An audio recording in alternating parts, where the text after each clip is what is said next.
Hi, and welcome to the Disney Planning Insights Podcast. Today, Matt and I are going to be discussing the top 10 rides at Magic Kingdom as voted on by ourselves and our spouses.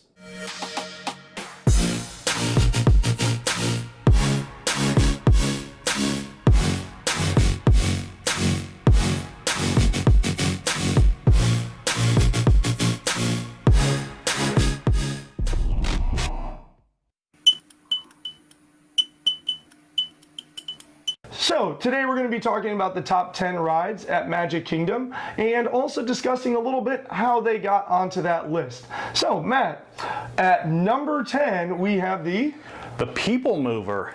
Actually, I thought it was one that was going to slip out of the top 10, but surprisingly, 3 of the 4 of us had it in the top 10. You're going to hear that as a common theme, folks. Yeah, and my wife decided it wasn't important enough to put on the list of the top 20. So, Shannon, you really ruined the People Mover. You did the People Mover wrong. It could have been a lot higher. But the People Mover, great ride. Definitely really cool views of the Magic Kingdom. Gives you some time in some different areas of the park that you really don't get to see. You get to go inside of Space Mountain, you get to go inside of the top of where Monsters Inc. Laugh Floor is. Get some good, facts about some of the rides in the area, including the Carousel of Progress, Monsters Inc. Laugh Floor, Space Mountain, and just, it's a good view of the construction of Tron right now as well. If you see a lot of the photos that are coming out from some of the bloggers and even us, we're taking them from the People Mover because it's the best place to get that vantage point. So really cool and glad that it made the top 10. So let's move on to number 9. And number 9 is going to be? It is a classic. Number 9 is going to be Carousel of Progress, which again, I'm glad that it made this list because there's so many lists out, or there's so many rides and attractions at Magic Kingdom. And for Carousel of Progress to get on there, I really like it. And it was kind of unanimous across all of us with really not a huge disparity. We all kind of agreed it was right around this area with the rankings being 7, 9, and 11, right there saying, okay, it kind of belongs in this top 10 list. No outliers or anything else like that.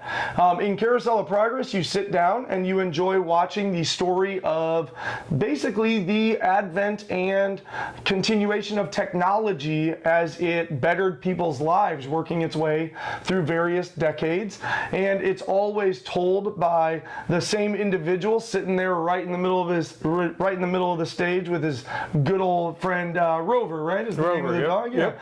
And what's great is as you transition from scene to scene, the whole theater just kind of rotates, and so your whole seats kind of rotate to the next scene over, and it's always accompanied by a very, very classic nostalgic song. There's a great big beautiful tomorrow shining at the end of every day. So fantastic ride. I always think when we go to Magic Kingdom, if we go through a whole trip and don't go on Carousel of Progress, I just sort of feel like the trip was missing something. So I was glad to see it made it to our list today. Yeah. So heading down to number 8, we have?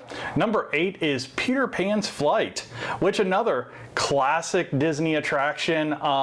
Really helped in our rankings by Shannon's ranking of number 3 on her list. Her list was something to see. No, I mean, we all, the other 3 of us had it like 11, 12, 13, which with the ranking system probably would have made its way in there. But yeah. Definitely cracked it into the top 10. There's nothing wrong with a nostalgic favorite making it into the top 10. Nostalgic favorite, and you get to board your pirate ship, fly through the scenes from Peter Pan.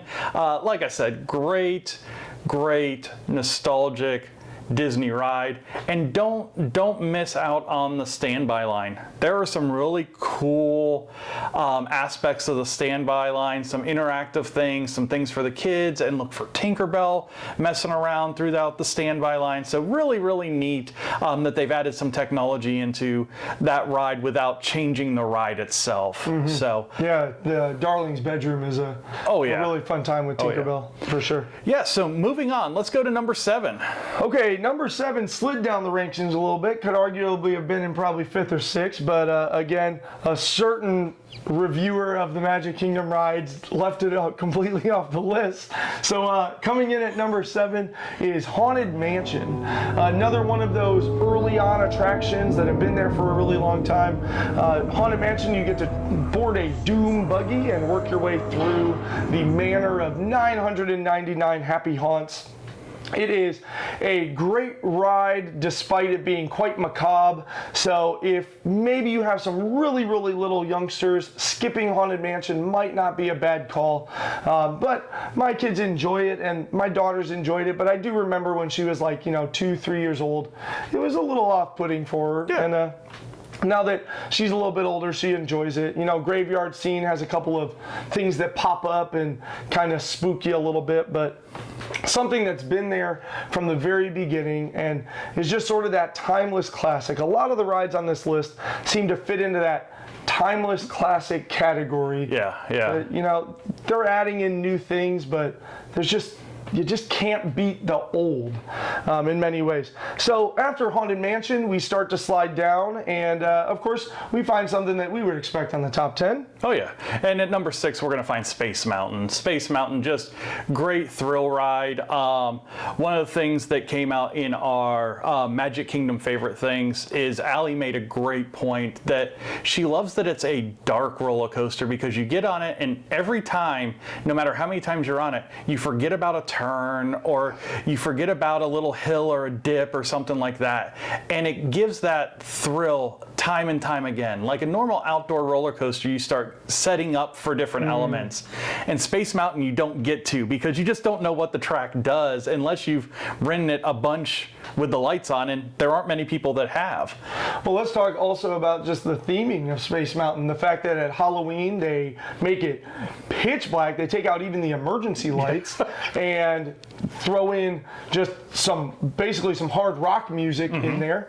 And then at Christmas time, they pipe Christmas music into there, just Mannheim Steamroller galore, and turn out a bunch of red and green strobes everywhere. Space Mountain is a ride that they theme to different times of the year, which is a lot of fun as well. And if you do have Disney Plus, check out the inside of the attraction on Space Mountain. Really cool kind of how they did the original Space Mountain, how long they waited on actually doing it, and the differences between the Space Mountains from Walt Disney World to Disneyland to Paris, and the trials and tribulations they went in designing these rides. Really cool segment. So again, moving up the list, where are we at with number 5? Okay, so we're heading into our top 5, and for our 5th attraction, we again have an opening day attraction, and our number 5 ride is Jungle Cruise. A lot of people overlook Jungle Cruise, but all of us across the board, this was one thing that was just sort of no discrepancies going on, no big outliers by one specific individual. It was just sorry, Shannon. It was right across the board. Everybody agreed that Jungle Cruise is a really quality attraction. You get to board a boat, the skippers. Here's the reason why Jungle Cruise is amazing. It's the skippers. Let's make no ifs, ands, or buts about it, because the machinery or the animatronics are outdated. They're really not all that showy or exciting. The scenery is beautiful. It's wonderful. The Imagineers did a great job theming the ride out. But that theming was done, 40, 50 years ago. Oh, yeah. Now, they're facelifting it a little bit right now and putting some new things in, but it's still, they're leaving that old feel. The ride was made 50 years ago.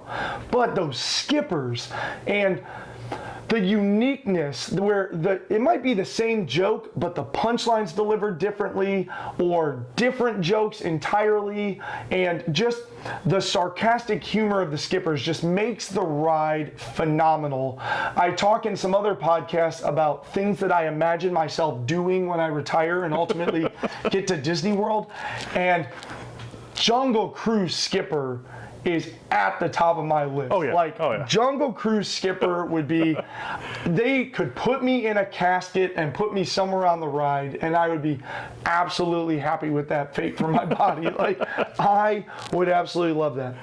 So, heading into our top 4, the interesting thing about all of these is that at least one of us said it was our number 1 attraction, and everybody else had them in their top 10. So again, sort of a unanimous thing. Yeah. So heading into number 4 is actually Matt's number 1. So tell us about it. Yeah, my favorite ride at the Magic Kingdom is Big Thunder Mountain Railroad. Another thrill ride, great Mind style attraction, fantastic theming.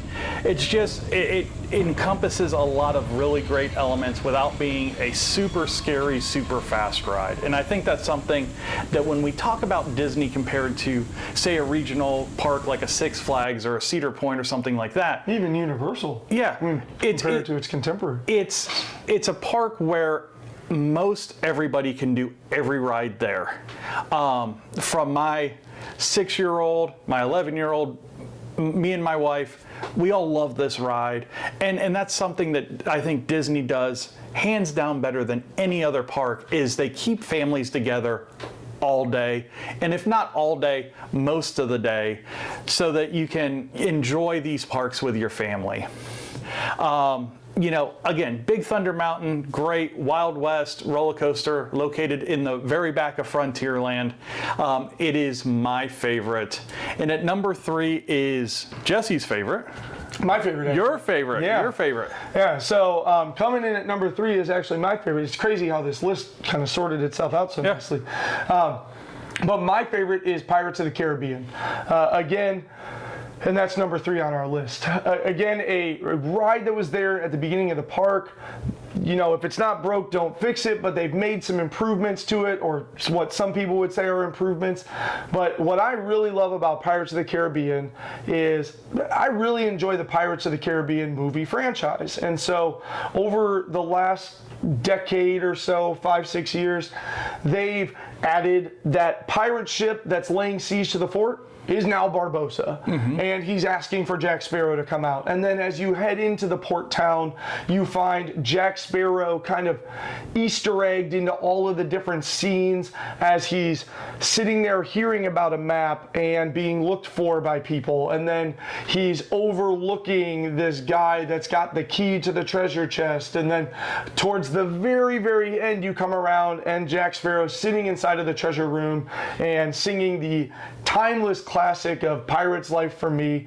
And there's just, I really like rides that sort of have a trigger in my mind. So when I think of Pirates of the Caribbean, I think of the Caribbean sort of like coconut tropical smell you get when you come into the port town, just hits you right in the face. And then in the couple scenes later, the village, this port town, is now under siege and burning, and you come around that turn and the sulfur just kind of like hits you in the face. And so I love the rides that when I think of them, I get more than just a memory. It's almost like I get like an experience comes back to me. I go, oh yeah, that smell that happens when you... So Pirates of the Caribbean, my favorite ride, and checks in at number 3 on our list. Now, number 2 on our list is actually my wife's favorite. So number 2 on the list is? Number 2 and number 1 are actually relatively newer rides when it comes to Walt Disney World. And number 2 is Splash Mountain. Splash Mountain, classic log flume ride with Disney animatronics everywhere. In the process of possibly getting a retheme. They've been talking about it for over a year now, getting some more of Princess and the Frog and Princess Tiana in there. But right now it's still as was, and just a great ride. You follow the hijinks of Brer Rabbit throughout, you know, the Briar Patch, and it just a great ride that culminates in a really thrilling drop, about a 65-foot drop with a splashdown, and just a lot of fun for the whole family. Just a good, especially when it's hot outside, refreshing ride to go in. And then once you get wet, you get to go down in and see the big riverboat scene, and it's just frigid cold in that room where the riverboat scene is. So Yeah, especially after you're out in the heat, and then you get the splashdown, and then all of a sudden you hit the hard AC, and you're like, oh. Yeah, so just really good ride. Just Tony Baxter did a great job on it, and just it's where it deserves to be on this list. I mean, if it wasn't number 2, it was number 1, and number 1 is number 1 for a reason. Yeah, number 1 is sort of unanimous. Shannon's got it at number 1. Jesse and Matt put it at number 2, and I just put it at number 3. And that was just because I really love Pirates, and then Splash Mountain hits in at number 2 for me because the length of the ride and all those things Matt just said. So at number 1, this is going to surprise absolutely nobody listening, is obviously Small World. No, I'm just kidding. That was a joke. It's obviously Seven Dwarfs Mine Train. So number 1 is obviously Seven Dwarfs Mine Train in that new Fantasyland area where 20,000 Leagues Under the Sea used to be when the park opened. They gutted that area, expanded it out, paved a bunch of it, put in a lot of great attractions and experiences back there. But the biggest thing that they put in would be the Seven Dwarfs Mine Train. The mine train is just so much fun from the moment you leave. The cars pitch and sway back and forth in this mine coaster. You hit the middle area of the ride where you come into the mine, and it's just sparkling, gleaming with all these gems everywhere. The animatronics on the dwarves are just astounding. Do another lift hill, some more thrills, and you culminate with the dancing scene of Snow White dancing with the dwarves in their cottage that night before all the stuff goes down in the movie. And sure enough, if you really pay attention to that scene, as you're just about to come into the station, you crane your neck back to the right, you'll find the evil queen transformed into the witch. The old woman. Yeah, the old hag. That's what it is, the old hag. Yeah. So you'll see her kind of standing by the door listening in to find that Snow White's at the cottage. So no surprise there for the top 10. Now, I made the joke about Small World, and that's because there were 4 other rides that in our ranking system were like that close to People Mover, and so we'll give those ones honorable mention and just discuss them here really quickly. So we've got, I'm going to list them, and then give us your thoughts about them. So we've got Small World, which actually for Shannon and Jesse were number 5. And then Matt threw it in towards the end, and then I didn't rank it because I can't stand the thing. So both of the girls really, really love Small World, and so that's why I made the joke of it being at number 1, because both of our wives put it at number 5 on their list.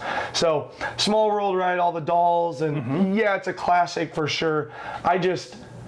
If I go on it, boy, it better be towards the end, because I don't want that stinking thing stuck in my head the rest of the day. But it's also something that if you're a first-time visitor, you got to go on. You have to do it. Yeah. You have to do it. Yeah.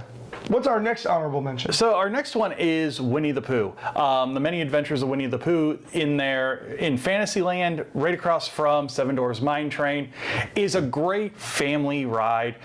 Took the place of Mr. Toad's Wild Ride and gives you some cool little elements within that ride where you're bouncing with Tigger, you're floating through a scene that's flooded, just some really cool ride elements, and it's a great pivot off of Seven Dwarfs Mine Train. If Seven Dwarfs has a huge wait time, you can normally get on Winnie the Pooh half hour, 45 minutes, and it's well worth that if you haven't ridden it before, or if you're just looking for something to kind of get out of the sun and get into some shade. Just a really nice little ride, great for little kids and that kind of stuff. Get in your honey pot and just kind of bounce around with Pooh. Yeah, I enjoyed it a lot. Yeah. So I mean, you were the one that ranked it so low that knocked it out. I'm sorry. We were 10, 11, and 6, so it probably would have snuck out People Mover. Yeah. Knocked it down a bit. No, it doesn't crack that high. It's a good one. It's because my other honorable mention one that didn't make the list. But what is the third honorable mention one? The third honorable mention on our list is going to be Buzz Lightyear Space Ranger Spin.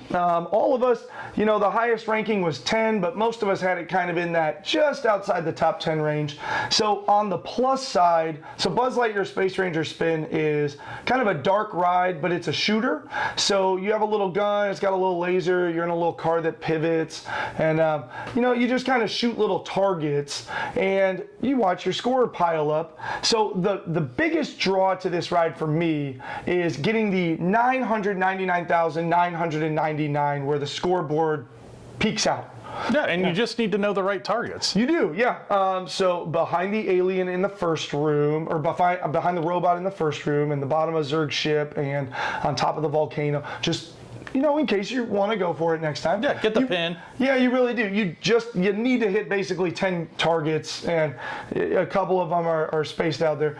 And but that's the biggest draw to it is if you do that, you go out into the gift shop and show them a screenshot of your 99999, and they give you a little pin that says "I'm a galactic hero." Yeah. So it's a good time. And you know, the downside to it, and the reason why I'll skip it if the ride line's too long, is it's a Toy Story themed shooter ride. Boy, Midway Mania over at Hollywood Studios just cannot be beat, and just puts Buzz Lightyear Space Ranger Spin to shame. It shoots it out of space. It absolutely does. It shoots it out of the water. So, you know, if I skip this, it's fine because I know Midway Mania is absolutely going to be part of my day at Hollywood Studios, probably 2 or even maybe even 3 times. Oh yeah. So don't necessarily get there.